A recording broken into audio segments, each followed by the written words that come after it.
Chapter 6.66, Godette's Chapter, by Skye. As we headed towards the water, I couldn't believe how much it sparkled. It was as though the indigo sea was covered in diamonds that were part of a wild digital snowstorm. Jax and Minnow were way ahead, already diving about in the sea.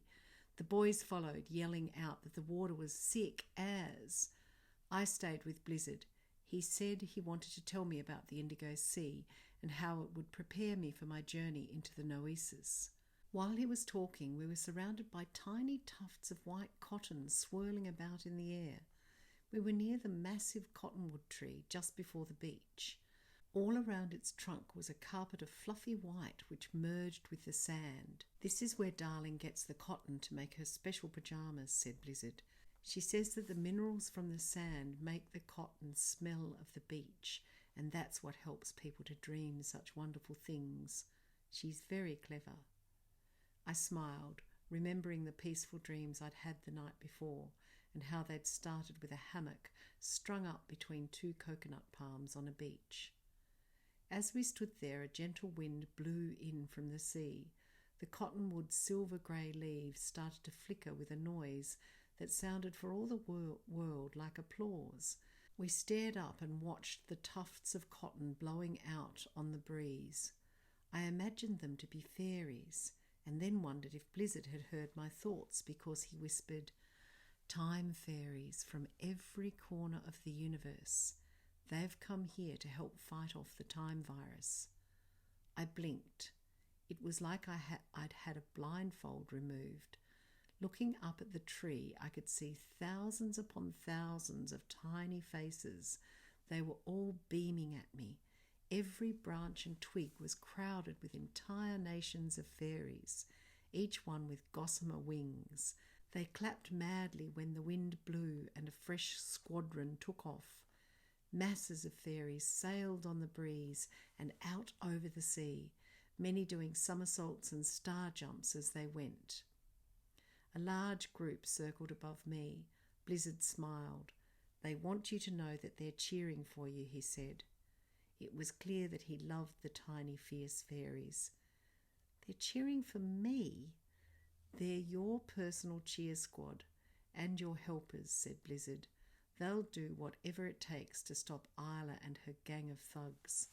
"How brave," I said, looking up again. "Should I salute them?" "If you'd like to," said Blizzard. I put my hand to my brow and nodded. The latest squadron of fairies bowed low, mid-air, and one of them buzzed right in front of my face. She was smaller than half a bee. "I'm Godette," she said in a tiny voice. "We've all been sending the best magic to you so that you'll be safe, and if you ever want to write about your adventures, I'd be happy to help." Godette waved her tiny wand and showered Blizzard and I with silver and pink sparkling dust. It erupted from her wand as a tiny raindrop, but then it expanded and burst all over us. "That's for luck," she said, politely bowing and zooming off to join her squadron. "Godette's group are time wardens," said Blizzard. "They'll go straight to the time game and frighten off any evil that's trying to head its way." "Even Dezgul." "Dezgul are nothing to them," said Blizzard.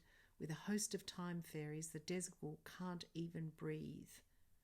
A massive cloud of fairies can lead any living creature to a holding prison, but on the way, their prisoners become traumatized by all the wild fairy games.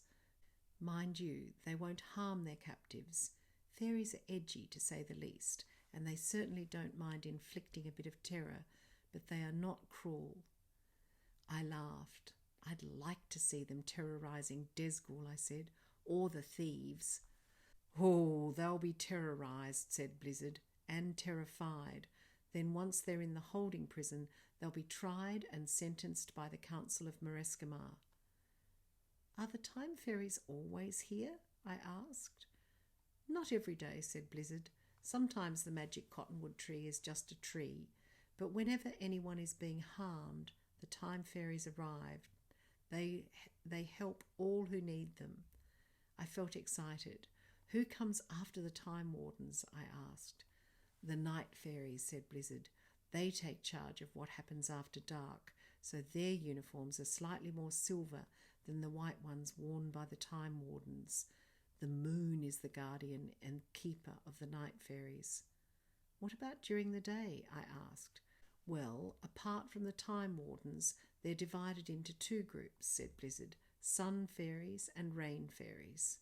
His explanation was interrupted by a loud bark and the sound of frenzied breathing as a big white labradoodle bounded up to us.